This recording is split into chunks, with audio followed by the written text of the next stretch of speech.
आप या तो नीचे आ जाइए, मेरा आपको रिक्वेस्ट कर रहा था। पत्रकार साथियों, आप सबसे निवेदन है कि अगर आप मुझे सुनना चाहते हैं तो कृपया अपना स्थान ग्रहण कर लें। मुझे पत्रकारों के बीच में तो बोलने की आदत है, मगर सब्जी मंडी में भाषण देने का मेरा कोई अनुभव नहीं है।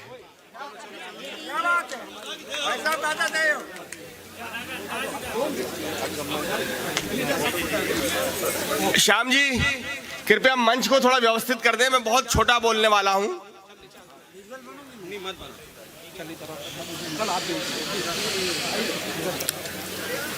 मंच पर उपस्थित मेरे साथ इंदौर से आए वरिष्ठ पत्रकार श्री हेमंत पाल जी, मैं ये जो पत्रकार मित्र सेल्फी कर रहे हैं, फोटो खींच रहे हैं, मैं चाहूंगा कि मंडलोई जी, हालांकि आप मुझे पिछले 40 साल से सुन रहे हैं, आज एक बार और सुन लो। क्या बात है?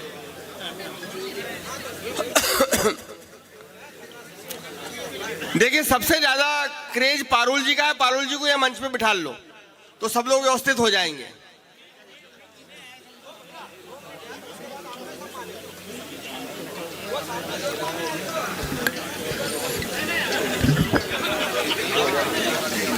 दोस्तों, जब मैं कसरावत से मेरे साथ इंदौर से आए वरिष्ठ पत्रकार श्री हेमंत पाल जी, श्री क्रांति चतुर्वेदी जी, श्री पुष्पेंद्र वेद जी, विक्रम सेन, एक नाम एक व्यक्ति तीन नाम, आमिर, रोमिल और आजाद। अजुद्दीन शेख का यह बालक कि 15 अगस्त को पैदा हुआ, इसका नाम मैंने आजाद रखा था। बाप ने इसका नाम आमिर रखा, माता ने रोमिल रख दिया। मैं इसे आज भी आजाद कहता हूं। भाभी साहब भी हमारे यहाँ मौजूद है, उनको भी मैं सलाम मेरा पहुंचे। शेला भी मौजूद है, शेला दिखी थी मुझे, गई चली गई क्या? हाँ, शेला भी थी यहाँ पर, मेरी कंधे पर बैठा हुआ, उसका एक बड़ा फोटो है जो छपा था अखबारों में।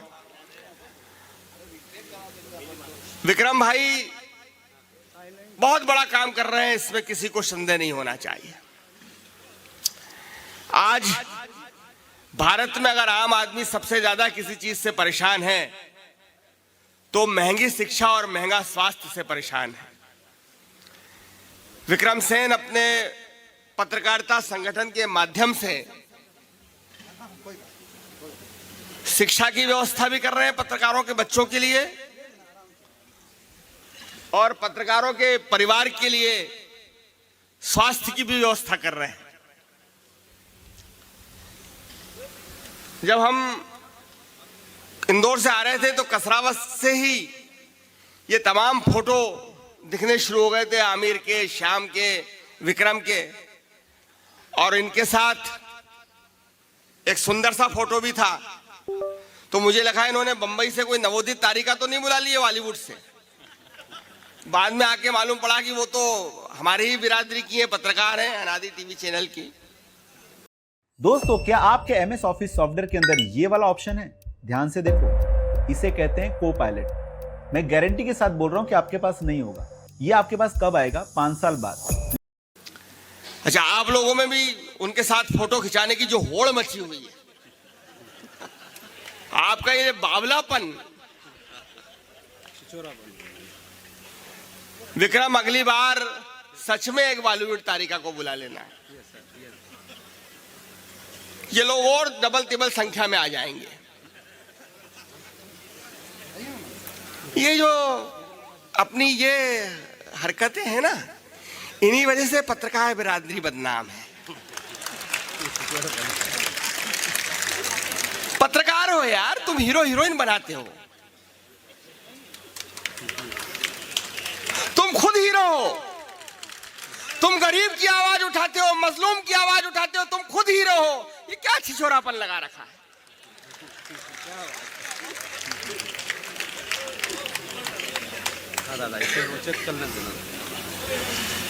अब हमारे विधायक जी आए थे, बड़े सज्जन विधायक हैं, बालकृष्ण जी पाटीदार। उन्होंने कहा अमृत काल चल रहा है, पत्रकारों का भी अमृत काल चल रहा है। मैंने कहा दादा, दिल्ली वाले पत्रकारों का चल रहा होगा ये बेचारे तो अमृत काल छोड़ो, आप किसी काल में नहीं है। ये लोकल जो पत्रकार है, इसको अमृत छकना तो दूर, अमृत देखना तक नसीब नहीं हो रहा है। सुबह से शाम तक कागज कार्य करता रहता है, कलम घिसता रहता है, मगर अमृत तो छोड़िए, 2 जून रोटी की व्यवस्था करना भी मुश्किल हो गई। त्रिकालदर्शी महाराज बाबा के चरणों में प्रणाम करता हूं, वो चले गए। वो होते तो मैं कहता कि बाबा ये सब बेटे, इनका भी तो त्रिकाल देखो, पिछला तो बड़ा खराब है, तभी तो बेचारे पत्रकार बने। अब भविष्य का ये तो बता जाओ।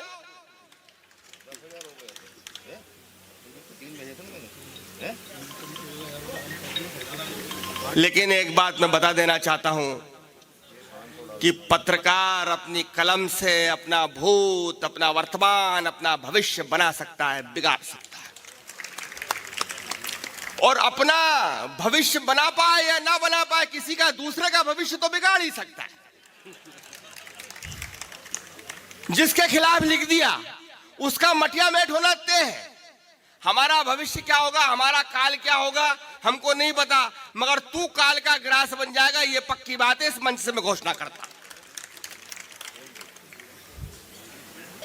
बड़ी चर्चाएं होती रहती है मीडिया को लेकर बहुत सारी बात हो गई। मेरे से वरिष्ठ लोग, क्रांति चतुर्वेदी जी और आदरणीय पाल साहब बैठे हुए मेरे वरिष्ठ लोग हैं, मैं इनको पढ़कर पत्रकारिता सीखी है मैं।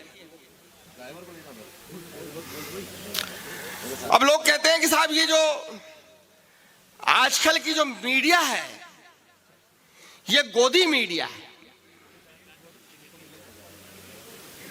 और कुछ लोग पत्रकारों को पत्रकार नहीं बोलते, पत्तलकार बोलते हैं।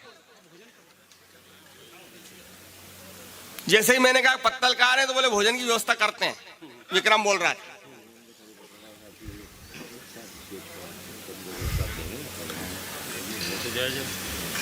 और जितनी भी सरकारें हैं, ये वर्तमान सरकार हो या पहले की सरकारें हो या आने वाली सरकारें, अब तो चूंकि महाराज जी चलेगा, मैं तो पर बात तो मैं त्रिकाल की करूंगा। भूतकाल की सरकारें भी, वर्तमान की सरकार भी, और भविष्य में जो सरकारें आएंगी, वो सब मीडिया को गोदी मीडिया बनाना चाहती है, दुम हिलाता हुआ पालतू मीडिया बनाना चाहती है। और इसलिए आप सबको सतर्क रहने की जरूरत है, जिम्मेदारी निभाने की जरूरत है।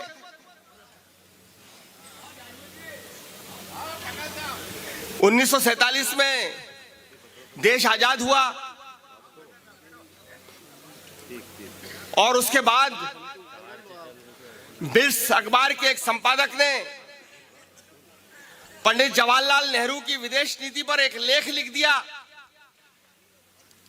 आप जानते हैं भारत में सबसे पहला संविधान संशोधन, सबसे पहला विधेयक जो आया, वो मीडिया के खिलाफ पंडित जवाहरलाल नेहरू लेकर आए। मीडिया से लोग आज से परेशान नहीं है, नेहरू जी से परेशान है। और उन्होंने कहा कि आपको ये सोर्स बताना पड़ेगा कि आपने किस आधार पर लिख दिया कि मेरी विदेश नीति गलत है। उस पत्रकार ने कहा कि मैं अपना सोर्स बताने के लिए बाध्य नहीं हूं। मामला सर्वोच्च न्यायालय तक पहुंचा, और वो विधेयक को जनता के दबाव में, संसद के दबाव में पंडित जवाहरलाल नेहरू को वापस लेने पड़ा। ये सरकार के खिलाफ मीडिया की पहली जीत थी। 1975 का काल, पाल साहब बैठे, अजीतुद्दीन भाई बैठे, इन्होंने देखा है, क्रांति भाई ने देखा है।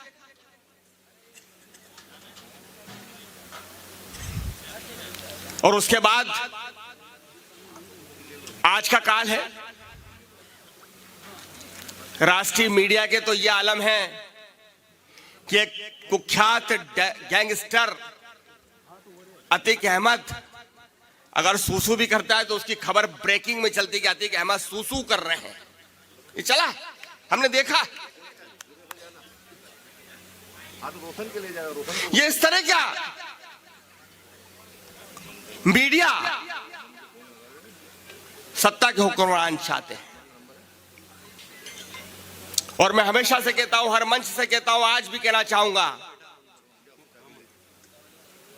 कि राष्ट्रीय पत्रकारों का, राष्ट्रीय चैनल का, जो बड़े स्तर पे पत्रकारिता कर रहे हैं, उनका अमृतकाल हो सकता है, लेकिन आप लोगों का ये अमृतकाल नहीं है, संघर्ष काल है। और ये संघर्ष काल और बढ़ गया है और हमें चाहिए भी नहीं अमृतकाल। जिस दिन आप इस अमृतकाल के चक्कर में फंस जाओगे, उस दिन अपनी कलम को गिरवी रख दोगे, उस दिन अपनी लेखनी की आब और ताप खो दोगे, उस दिन अपना स्वाभिमान का सिर झुका दोगे, उस दिन आप राणा प्रताप नहीं, अकबर के चरणों में सिर झुकाने वाले सामान्य इंसान बन जाओगे। ये स्वाभिमान की धरती है, टंटा भील की धरती है। हम पत्रकारिता करेंगे, स्वाभिमान से करेंगे, अपनी शर्तों से करेंगे। इसलिए मैं कहता हूं कि जो राष्ट्रीय पत्रकारिता होती है वो दिखावटी है, उसमें मुद्दे नहीं हैं, विषय नहीं है। लेकिन आप लोग जो आंचलिक पत्रकारिता कर रहे हैं वो सच्ची पत्रकारिता है, ईमानदार पत्रकारिता है, जानदार पत्रकारिता है, शानदार पत्रकारिता है, विरोध की पत्रकारिता है, आक्रोश की पत्रकारिता है, आग लगाने और आग दिखाने की पत्रकारिता है, आंख दिखाने की पत्रकारिता है, सामने वाले की जुबान खींच लेने की पत्रकारिता है, सामने वाले को नेस्तनाबूद कर देने की पत्रकारिता है। आप सब हनुमान जी हैं जो अपनी शक्ति से रावण जैसे बलशाली सत्ताधारियों के सामने भी उसकी आंख में आंख डालकर सवाल कर सकते हैं, उसकी आंख में आंख डालकर अपनी बात कह सकते हैं। ऐसे पत्रकार अगर कहीं हैं तो भारतीय पत्रकार संघ के मंच पर हैं, मेरे सामने यहां मंच पर बैठे हुए हैं। सवाल यह नहीं है कि पत्रकार गोदी मीडिया के शिकार हो गए हैं। मैं जानता हूं कि खाना खाना है,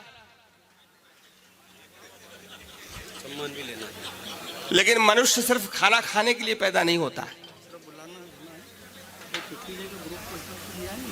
मनुष्य भोजन बनाने की मशीन नहीं है, मनुष्य व्यक्तित्व बनाने की मशीन है, किरदार बनाने की मशीन है।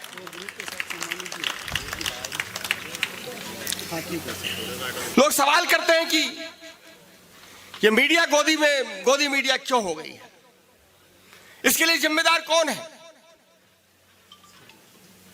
क्या इसके लिए पत्रकार जिम्मेदार है? क्या हम खुद गोदी मीडिया बनना चाहते हैं? क्या हम खुद चाटुकारिता करना चाहते हैं? नहीं।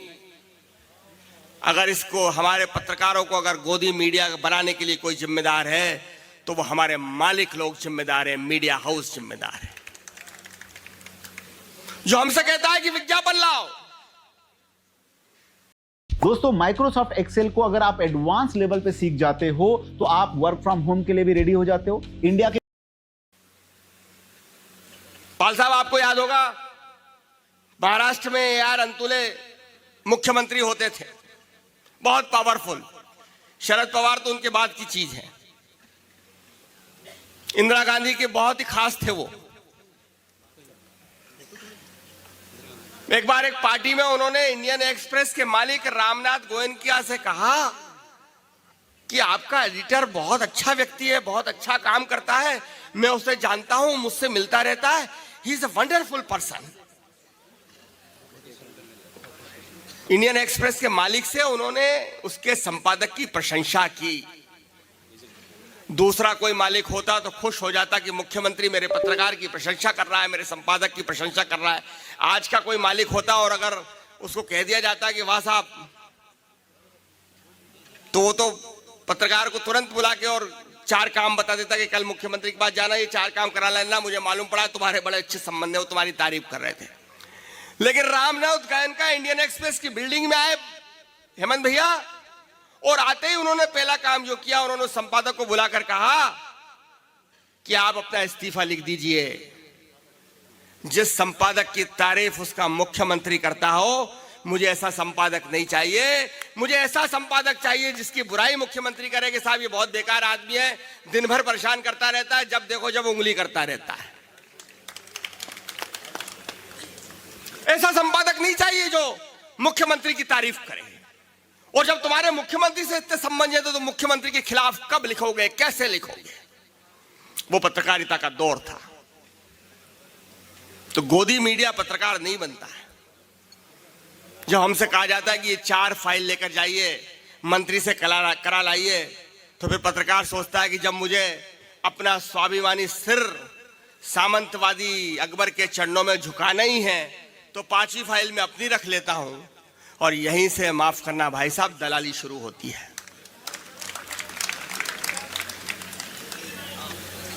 दलाली पत्रकारिता नहीं है।